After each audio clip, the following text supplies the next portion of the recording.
The shadow of an alien creature flickers against a dirt wall. Deep in a mine that was sealed off centuries ago, he waits in perfect silence. Before him is an ancient dragon, an exceptionally diabolical creature. The dragon notices the intruder and gives a mighty roar that causes the mineshaft to shudder violently. A moment later, its throat begins to glow red with fire. The battle has finally begun. 2 hours later. Golden letters flash on the monitor. As the dragon lies motionless on the ground, the adventurers raise their swords and staves high. The fanfare is accompanied by a blizzard of dazzling particle effects. Inside a dimly lit room, the effects reflect off the glasses of a man facing his computer. He's deep into a raid in an MMO. It is an incredibly popular title, with a player base nearing almost 1 million members. The man and his fellow party members have vanquished the ancient dragon, which the most recent patch dropped as the game's newest, most powerful enemy. The group chat is flying with the exclamations of his online friends. Everyone is reveling in their victory.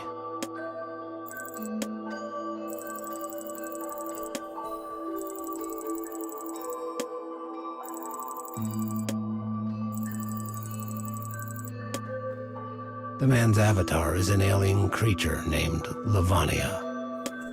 It is, of course, only his character's name, not his own. The man types a message out to the party. They retort with their own good-natured jabs. What the man, no, what Levania said, was just an act for his friends. The party has been raiding together for some time, and they have an easy camaraderie among themselves. Theirs is a relationship of inside jokes among informal friends. But everyone knows the man had been the key figure in taking down the dragon. Without him, they likely would not have been victorious.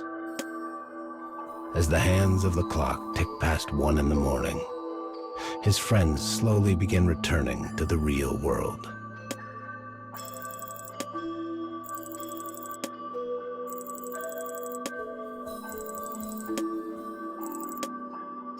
The man types, "See you tomorrow," and logs out. Regardless of how hard he works in the game, reality always claws its way back. The man gleefully crawls into bed and removes his glasses. The next morning, the man stands on the train, moving his tired, empty eyes across the crowd packed in around him. "I'm sleepy," he thinks. "I'm tired. I want to go home." As these thoughts cycle through his head, the train pulls up to the station near his office. The man works as a mid-level engineer for a startup IT venture called Dull Inc., the same job he's held for the past 4 years. Each department holds a team huddle before starting the day. The meetings are an excuse for bosses to talk, check in on progress, announce schedule changes, and so forth. As the man's boss drones on and on, he tunes him out and thinks back to the raid of the night before. He wonders what his actions in battle looked like to his friends. Had he successfully played the part of Levania? Whenever he plays him, his personality changes. Levania is a leader who takes initiative, one who cracks wise with a keen sense of humor, someone his companions can be honest with, a person both trustworthy and charismatic. But this person, this role, only exists in the game. In reality, the man is Levania's exact opposite. He's introverted, stoic, and lacks even one true friend. He communicates only as much as necessary to get by in society, and has no desire to take any of his relationships deeper. Additionally, he is plagued by a vague, smoldering dissatisfaction of how unfair and irrational modern society is. The only thing that brings him joy are games. Whether he is playing the work of another or crafting his own, it is the only time he ever experiences happiness. His own game, which he's been working on in his spare time, was reaching completion. It is an old-fashioned RPG, where the player takes on the role of hero to save a princess captured by the Demon King. And of course, the hero's name is Levania.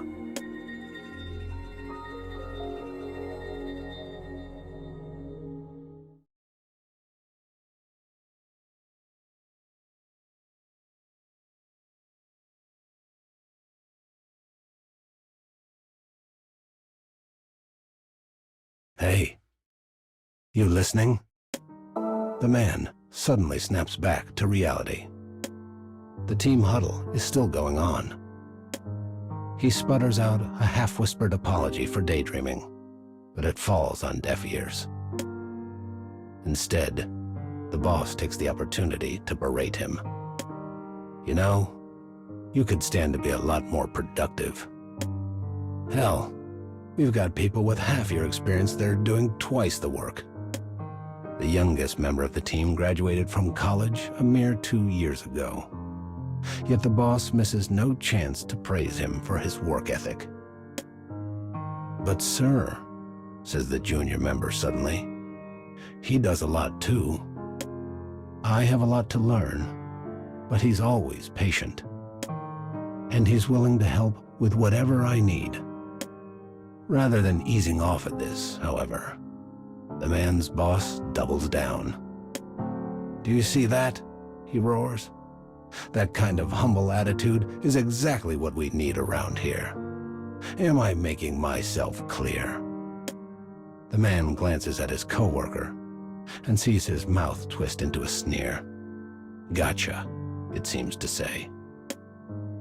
Though the junior employee presents a humble, helpful front, he actually only takes assignments that are sure to earn him praise, leaving the dirty, difficult work to the man. He knows he's the boss's favorite, and uses this fact to his full advantage. And the boss thinks he's found a new lackey, so he's willing to let his sneaky attitude slide. The man knows what they both think of him. He's a target, a lump to be misused however they wish. Lunchtime arrives. The man sits in the corner break area, munching on a vending machine pastry. A stout coworker approaches with a can of coffee in hand and gives it to the man. Rough morning, huh? He says. This stout man is an engineer who joined the company at the same time as him and now works on his team.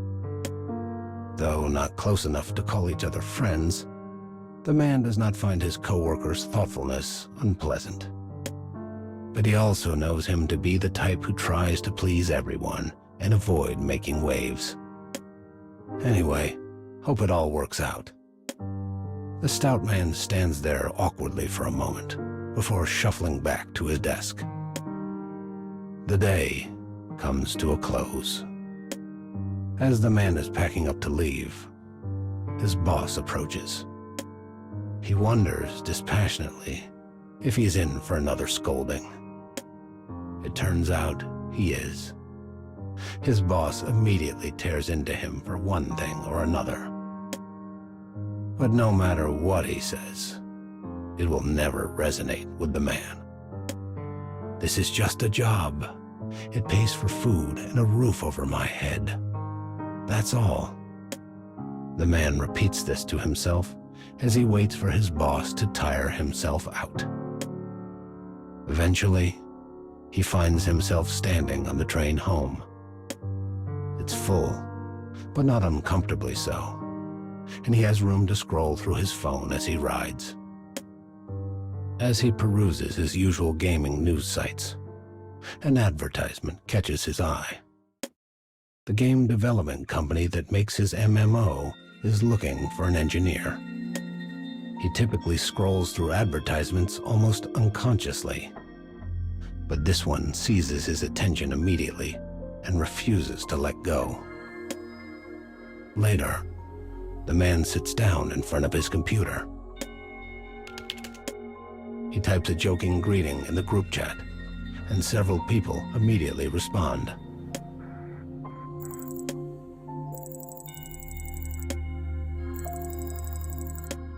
He vaguely wonders why he feels so at home with these online strangers who he has never met, then sets the question aside. For the next few hours, the man and his friends run raids together.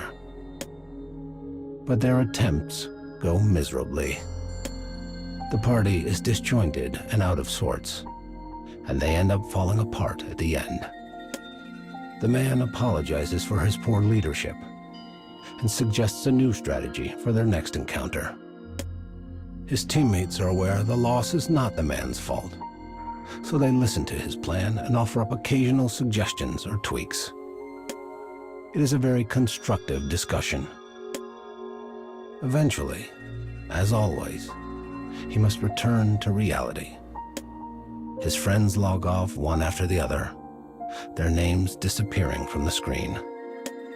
Then, one of them offers a parting remark. It's a compliment, the kind of casual thing people exchange a dozen times a day. But it causes a terrible sense of guilt to rise up in the man. I'm fooling them, lying to them. I'm nothing like Levania in real life. But if I could, I would love to be just like him.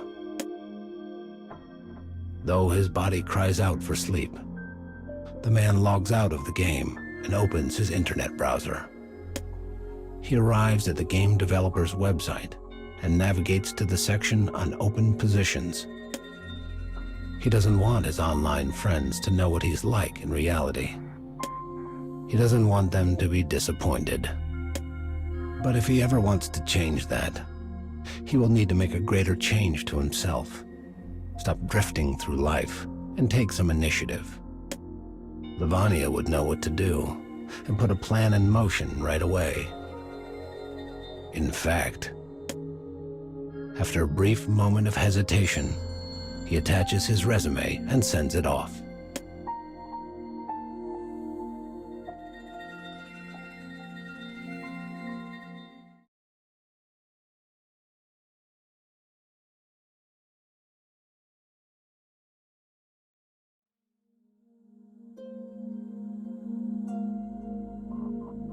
The man's smartphone lights up as he receives a notification. He has an email from the game company, congratulating him on passing their initial screening. Though the man hardly ever shows emotion, he smiles as he reads the email again and again. Several months later, the man finds himself entering the doors of the company in his finest suit. He has spent the last few months burning the candle at both ends in order to complete his game and use it as a sample of his work. They were clearly impressed, because they invited him in for a face-to-face interview. Interviews have never been the man's forte, but he has a plan. He will assume the role of Levania in his mind during the entire process. As they fire question after question at him, he tries to react as if it was just another boss battle. It works better than he could have imagined, and his answers are both positive and proactive. As the interview ends, they compliment him again on his answers and his game, and he leaves the building floating on air. He heads toward the train station. The sky above him is a cloudless, brilliant blue. I think I aced that interview. I really do. If I get the job, I'll be reborn. I can be like Levania in my real life. Then maybe I can be my true self around my online friends. As the man sets off for home, his face is alight with hope. The next day, when the man arrives to work at Dull Inc., he comes across the stout coworker and junior teammate having a serious conversation. Though he doesn't wish to eavesdrop, he finds he can't help himself. Their hushed voices still carry across the empty office. It seems the junior employee has made a serious error in some of his work. Scared of how their boss will react, he tried to bury it. But he now realizes he will not be able to keep it hidden forever. Backed into a corner, he finally decided to seek out the other man for advice. After hearing the story, the stout man leans back in his chair and knits his fingers together. "You have to tell the boss," he says. "Do it today. The longer you put it off, the worse it's going to be." Clearly dejected, the young man wanders off in a daze. Later that afternoon, the stout employee is called into the boss's office. The man can't hear things clearly, but it's obvious from the tone that their boss is chewing him out. A few words drift through the closed door, enough for the man to realize his coworker is being blamed for the junior employee's mistake. Why is he taking the blame? It wasn't even his fault. He glances around the room and sees the junior employee and a couple of his friends looking over at the boss's office and snickering behind their hands. "I'm going to kill this guy." He feels himself suddenly overwhelmed by terribly dark emotions. The man suddenly realizes what happened. The junior teammate had pinned the mistake on his coworker. He did so knowing full well their boss would never question the word of his favorite employee. Unable to stand it a second more, he pushes his chair back and begins walking toward the boss's office. "Grant me your courage, Levania. Just this once." As he nears the office, the conversation grows increasingly clear. "You two were over there whispering earlier," says the boss. "Don't deny it." The man knows exactly how this will play out. In the end, his poor coworker will take the blame. The man readies himself and opens the door. "I'm busy here," cries the boss. "Can't you see that?" The man pauses, takes a deep breath, and begins to tell his side of the story. After a few moments, his boss interrupts. "I see. You're in on this too. Enough. Back to your desks, both of you. I'll figure out what to do with you later." When he hears this, the man feels his willpower drain out of him. Though he swore to be a stronger person like Levania, he's still himself at the end of the day. He can't even help a single coworker. "I've had enough of this company. I've had enough of me." I wonder if this fight would be too much even for Levania. The man has no answer. But he knows one thing. Trying to fight a boss like his is pointless. Several weeks later, the man receives a letter. It is a formal offer of employment from the game company.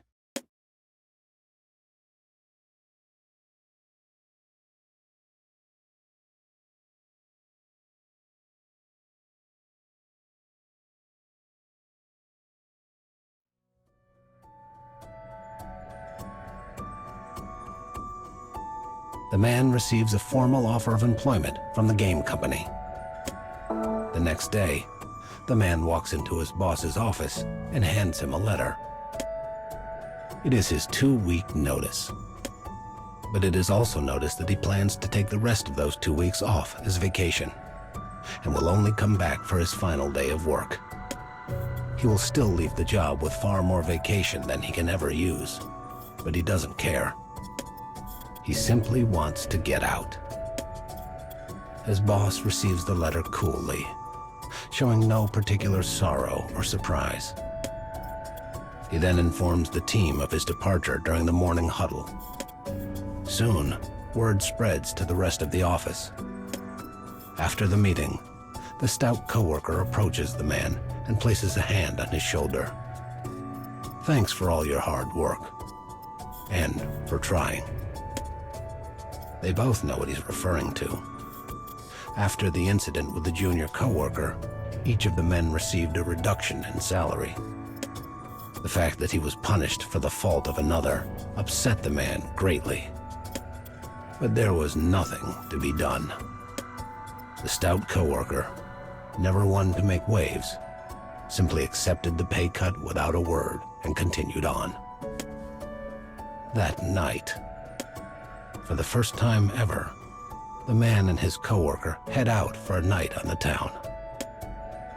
Though his team held occasional drinking parties, he had never attended one. He never had a reason to. But this time, his falsely accused coworker had invited him, and they both understood it would be the first and last time such a thing ever happened. At the bar, alcohol works its dark magic, and the man begins to open up. He talks about his favorite games, his next job, and his hopes and dreams for the future. He speaks of his desire to change himself. He has never laid himself bare like this. It is both liberating and terrifying. His tipsy coworker listens for a long time before finally responding. I'll be so lonely with you gone. 2 weeks later, it's the man's last day at work. He leaves his house with a spring in his step. The thought of never entering dull ink again makes the packed train feel like a vacation. All he has to do today is finish some paperwork and sign a couple of documents. Once he turns in his security badge, he will walk out the front door for the very last time. Before he reports to security, he wanders the office looking for the stout coworker so he can say goodbye. But he can't find him anywhere. He asks the junior teammate if he's seen him, and the man responds, "That guy? How should I know?" Yet again, he feels his blood begin to run cold as rage overwhelms him. Perhaps his coworker called in sick. Perhaps he had a planned day off. With no other choice, the man finishes his paperwork and leaves. He then makes his way to the station. He stands at the center of the platform, waiting for his train to arrive. It's early, and the station is relatively empty. Tomorrow, he will begin a new life at a new company. He will never have to set foot in this station again. It is another in a series of goodbyes. A momentary feeling of loneliness quickly transforms into one of excitement. Starting tomorrow, I'll be reborn in a new world, one where no one knows me. I'll be strong and reliable, just like Levania. The light of hope shines brightly on the man's heart.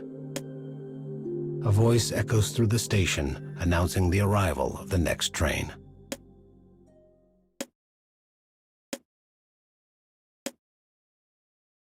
Suddenly, something collides with the man from behind.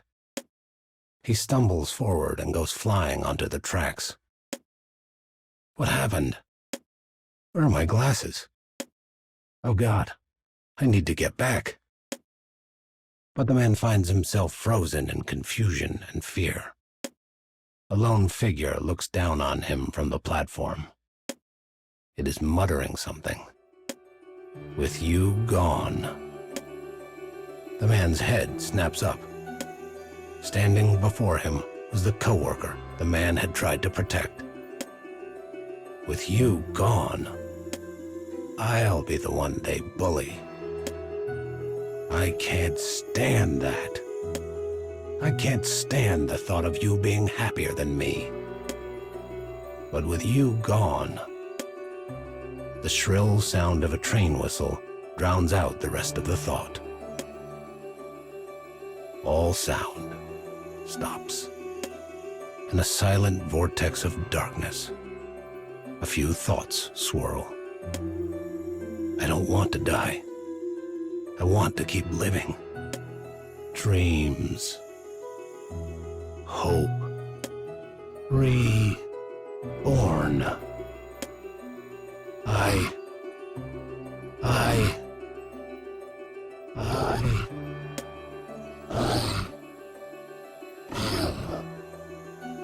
Levania.